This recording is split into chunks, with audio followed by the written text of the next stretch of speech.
तो चलिए आज के इस वीडियो में आपको हम क्लास 10th मैथ चैप्टर 1 के सारे इंपॉर्टेंट क्वेश्चन को बताएंगे जो कि बोर्ड एग्जाम के लिए काफ़ी इंपॉर्टेंट है। जैसे कि यहाँ पर देखिए सवाल नंबर 1 लिखा है और आप चैप्टर 1 उठाकर देखेंगे तो ये वाली सवाल सबसे ऊपर मिलती है। कह रहा है कि अभाज्य गुणनखंड विधि द्वारा निम्नलिखित पूर्णांकों के एचसीएफ और एलसीएम ज्ञात कीजिए। तो सबसे पहले आपको सवाल नोट करना होगा, जो सवाल आपको सॉल्व करना है। जैसे एक सवाल ये दिया है और दूसरे सवाल ये दिया है, तो बोर्ड एग्जाम में आपको केवल एक ही सवाल देगा।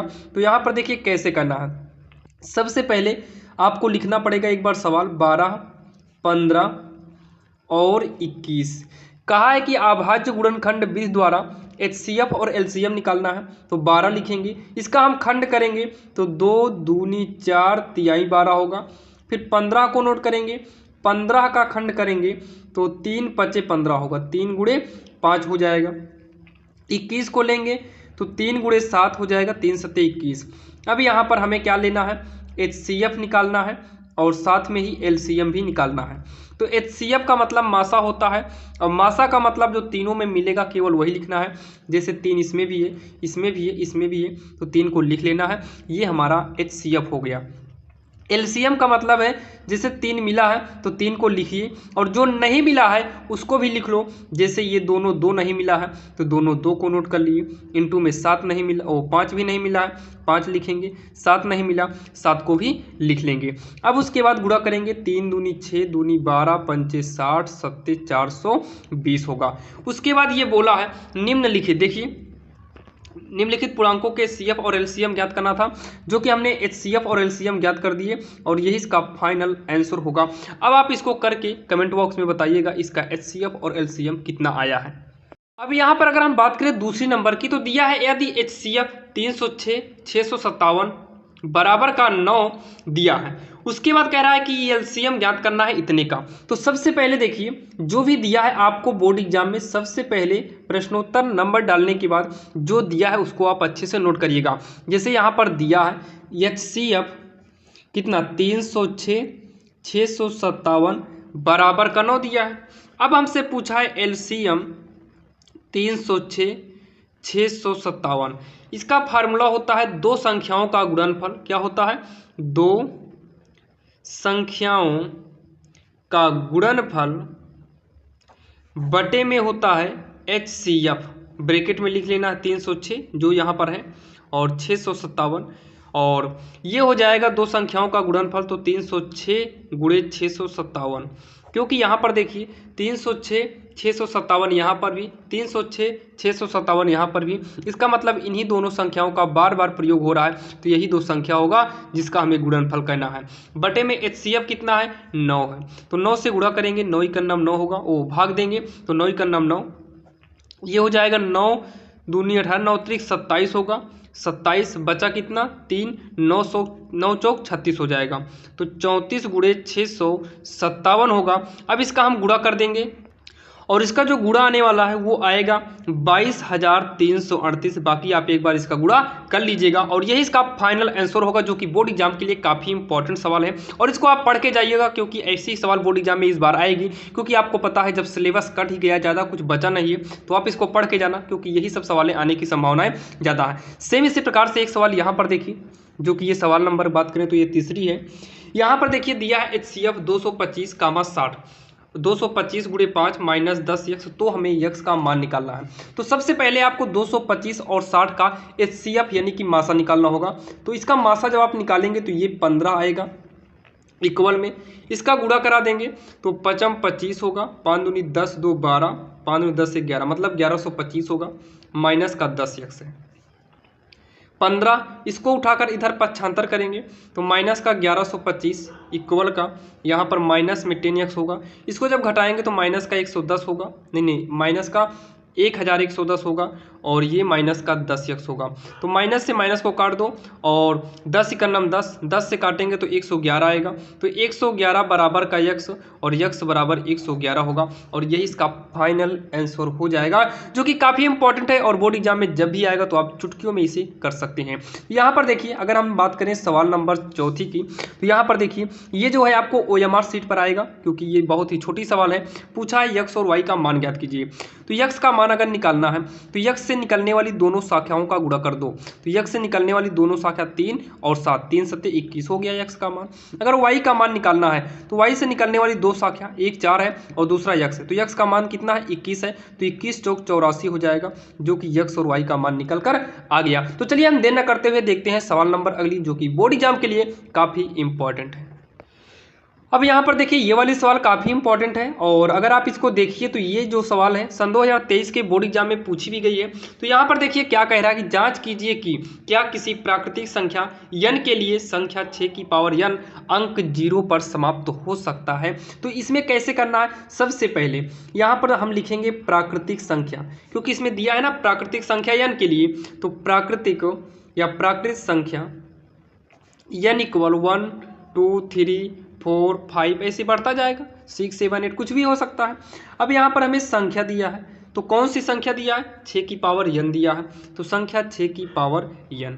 तो सबसे पहले n के स्थान पर 1 करेंगे तो 6 ही आएगा। अब n के स्थान पर 2 करेंगे तो 6 गुणे 6 यानी कि 6 छंग 36 हो जाएगा। n के स्थान पर 1 किए 2 किए, अब 3 करेंगे तो 6 गुणे 6 गुणे 6 होगा, यानी कि 216 होगा। अब यहाँ 4 करेंगे तो 6 गुणे 6 गुणे 6 गुणे 6 यानी कि 1296 होगा। अब यहाँ पर देखिए बोला क्या है कि अंक 0 पर समाप्त होगा, ये अंक 6 पर हुआ है, 6 पर 6 पर 6 पर, तो 0 नहीं आया है, तो लास्ट में लिख देंगे अतः, या फिर अतः मत डालिए, सीधा बोला था कि 0 पर समाप्त होगा कि नहीं, तो सीधा आप करिए नहीं, यानी कि नहीं समाप्त होगा जो हमसे कहा था, और यही इसका फाइनल आंसर हो जाएगा। तो चलिए देर ना करते हुए देखते हैं सवाल नंबर अगली, जो कि ये भी काफ़ी इंपॉर्टेंट है, और ये इतना बड़ा तो देगा नहीं, बाकी अगर दे दिया तो आपका अच्छा खासा नंबर भी चला जाएगा, जो कि इसमें कुछ भी नहीं है। करना क्या है देखिए, किसी खेल के मैदान के चारों ओर एक वृत्ताकार पथ है, इस मैदान का एक चक्कर लगाने में सोनिया को 18 मिनट का समय लगता है। सोनिया को कितना लग रहा है, 18 मिनट का समय लगता है, जबकि इसी मैदान का एक चक्कर लगाने में रवि को 12 मिनट लगते हैं। मान लीजिए कि वे दोनों एक ही स्थान और एक ही समय पर चलना प्रारंभ करके एक ही दिशा में चलते हैं, तो कितने समय बाद वे दोनों पुनः प्रारंभिक स्थान पर मिलेंगे। दोनों प्रारंभिक स्थान पर मिलेंगे तो क्या करना है, 18 और 12 का निकालो लासा, 18 और 12 का HCF निकाल लो। तो HCF निकालने पर, तो HCF निकालेंगे तो HCF कैसे, छोटी संख्या भाग दे देंगे, यानी कि बड़ी संख्या अंदर करेंगे, छोटी संख्या बाहर करेंगे, तो 12 का नम 12। तो यहाँ पर देखिए 12 का नम 12 आएगा तो 6, और 6 दूनी 12 होगा, तो यहाँ पर कितना आया, 6 आया है। HCF कितना आ गया, 6 आ गया, जो कि पूछा है कितने समय बाद वे दोनों पूरा प्रारंभिक स्थान पर पहुंचेंगे, तो ये 6 जो है कम से कम आ गया, तो हमें HCF नहीं निकालना होगा। अब यहाँ पर लिखेंगे पुनः, HCF निकाल कर चेक करेंगे तो ये कम से कम आया है, तो हमें कम से कम नहीं चाहिए, ज़्यादा से ज़्यादा चाहिए, तो हमें 18 और 12 का LCM निकालना होगा। तो ये 2 से कटेगा, 2 9 18, 2 6 12। देखिए कैसे हमें पता चला कि ये नहीं होगा, क्योंकि दोनों को पहुंचना है तो ज़्यादा से ज़्यादा समय लगेगा, तो यहाँ पर 6 आया है, यानी कि कम आ गया। 18 और 12 से क्या हुआ, नंबर कम आ गया, तो हमें निकालना होगा लासा। तो 2 9 नहीं कटेगा, 2 3 6, 3 3 का 9, 3 का नम 3, 3 का नम 3 का नम, तो LCM बराबर हो जाएगा 2 गुणे 2 गुणे 3 गुणे 3, 2 दूनी 4, तिहाई 12 तिहाई 36, और यही 36 इसका फाइनल आंसर हो जाएगा। तो चलिए देखते हैं सवाल नंबर 7वीं।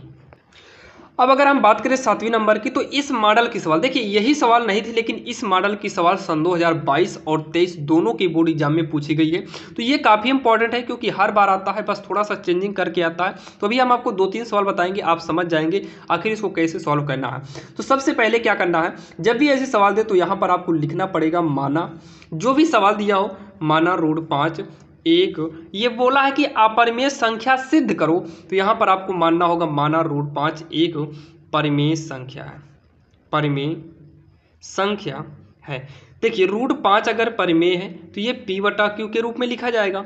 यहाँ पर लिख देंगे जहाँ Q डज नॉट जीरो है, क्यों डज नॉट जीरो है।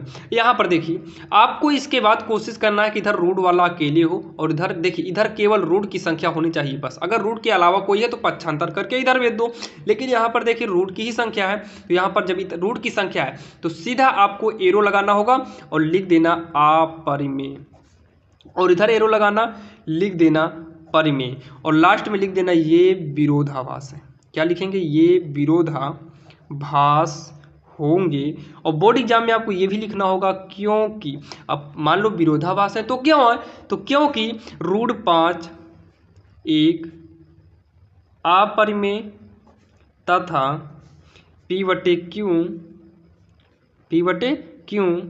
एक परिमेय संख्या है। इतना लिखने के बाद लास्ट में आपको लिखना होगा अतः। क्या लिखेंगे, अतः जो आपको सवाल दिया था √5 एक, यहाँ तो हम माने हैं कि परिमेय है, लेकिन सवाल में कहा था कि अपरिमेय संख्या सिद्ध करना है, तो अतः √5 एक अपरिमेय संख्या है और लास्ट में लिख देना इति सिद्धम, और ये इसका फाइनल आंसर हो जाएगा। यहाँ पर देखिए सेम इसी मॉडल की सवाल ये 8वीं है, तो यहाँ पर भी आपको वही काम करना है। माना 3 + 2 √5 एक परिमेय संख्या है। ये तो आपको समझ में आ गया। अब तुरंत यहाँ पर 3 + 2 √5 के बराबर में P/Q करेंगे, क्योंकि अगर हम इसे परिमेय माने हैं तो P/Q हमें करना होगा। अब यहाँ पर इसके बाद क्या है, इसमें हमने क्या किया, रूट वाले को बचाया, जो कि यहाँ पर रूट वाला ही अकेले था तो कोई प्रॉब्लम नहीं हुआ, लेकिन यहाँ पर रूट के अलावा विदाउट रूट वाला भी है, तो बिना रूट वाले को एक एक करके पक्षांतर कर दो। तो 2√5 = P/Q, 3 का पक्षांतर करेंगे तो -3 होगा। उसके बाद √5, 2 का पक्षांतर करेंगे बटे में आएगा, इसको जो है ब्रैकेट में कर देंगे। अब यहाँ पर क्लियर हो गया, ये रूट में है तो अपरिमेय, ये रूट से बाहर है तो परिमेय, क्या है, परिमेय है। तो उसके बाद यहाँ पर लिख देंगे ये विरोधाभास होंगे, क्योंकि इसको आप लिख लीजिएगा, बाकी नहीं लिखोगे फिर भी कोई दिक्कत है नहीं है, लेकिन आप कोशिश करना कि क्योंकि वाला लिख लेना। अब यहाँ पर लिखेंगे अतः जो सवाल दिया था 3 + 2 √5 एक परिमेय, नहीं अपरिमेय, क्योंकि ये पूछा है ना कि अपरिमेय संख्या सिद्ध करना है, तो एक अपरिमेय संख्या है और लास्ट में लिखना होगा इति सिद्धम, और यही जो है इति सिद्धम यानी कि सॉल्व हो जाएगा। अब यहाँ पर देखिए, इससे आगे देखने से पहले जो है हम आपको बता दें, अगर आपको कक्षा 10 का कंप्लीट चैप्टर का वीडियो देखना है तो आप RSL इंग्लिश ग्रामर चैनल पर जाकर कक्षा 10 के सारे इंपॉर्टेंट क्वेश्चन को देख सकते हैं, जो कि इस वक्त आप RSL मैथ चैनल पर देख रहे हैं। तो आप RSL इंग्लिश ग्रामर पर जाएंगे तो यहाँ पर आपको साइंस के भी इंपॉर्टेंट क्वेश्चन मिल जाएंगे। तो चलिए हम देखते हैं सवाल नंबर आगे की। अब यहाँ पर देखिए, मान लीजिए अगर आपको दोनों में रूट लगा कर दे देगा तब क्या करना है, तो आपको पहला नंबर तो वही करना होगा, लिखेंगे माना √5 - का √3 एक परिमेय संख्या, ये तो आपको करना ही पड़ेगा, परिमेय संख्या है। तो यहाँ पर करेंगे √5 - का √3 बराबर का P/Q। अब यहाँ पर अभी हमने आपको बताया कि इसको करने के बाद आप कोशिश करिए कि रूट की संख्या एक तरफ हो, लेकिन यहाँ पर तो दो रूट आ गया है। तब ऐसे कंडीशन में आपको दोनों तरफ या दोनों पक्षों का, दोनों तरफ वर्ग ध्यान देना, ये वर्ग है, वर्ग करने पर या फिर दोनों पक्षों का वर्ग करने पर या फिर दोनों तरफ वर्ग करने पर, तो √5 - का √3 का स्क्वायर, ये हो जाएगा P/Q का स्क्वायर। तो ये पहली का वर्ग होगा, धन में दूसरी का वर्ग, ऋण में 2 गुणे पहली गुणे दूसरी, और यहाँ P² होगा। 5 बाहर आएगा और रूट का वर्ग करेंगे, 3 बाहर आएगा, 2 रूट में गुणा कर देंगे, रूट में हो जाएगा पंक्तियाँ 15 P² हो जाएगा।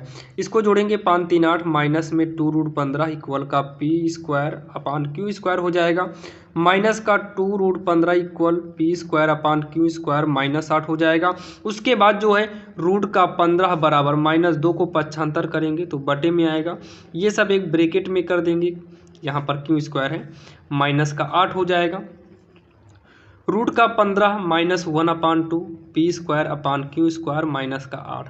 अब उसके बाद एरो लगाना, ध्यान देना ये क्यों है, यहाँ स्क्वायर लगा है, एरो लगाना अपरिमेय, एरो लगाना परिमेय, और जो प्रक्रिया इसके पहले आपने किया था वही प्रक्रिया इसमें भी आपको कर लेना है। अब यहाँ पर देखिए साथ में हम ये भी देख लेते हैं आखिर OMR पर जो क्वेश्चन पूछे जाते हैं वो कैसे पूछे जाएंगे।